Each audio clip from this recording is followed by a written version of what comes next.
In this video, I'm going to show you how to download and install guards on your PC or laptop. First, we need to download the Steam app. Open your Google Chrome and search for store.steampowered.com. Link in description. Click on the Install Steam button on this page. Once you've done that, at the top right corner of your screen, click on the .exe file and open it. Complete the installation, and once finished, open your Steam app. Now, go to Store and click on the search box at the top right-hand corner. Search for Guards to download the game.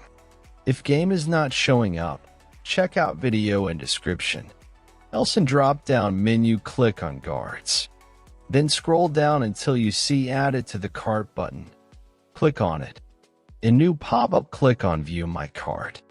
Now click on Continue to Payment. Set up your payment method, and you're good to go. After completing the purchase, go to your library. You can use the search box to find game you just bought or navigate directly to the games category. Next step I will show on Game I Own. First, click on the game you want to play. Now click Install. Complete installation process. When installation completed, click to play, and that's all. Thanks for watching. Subscribe and help reach 1,000 subscribers mark so I can make more tutorials.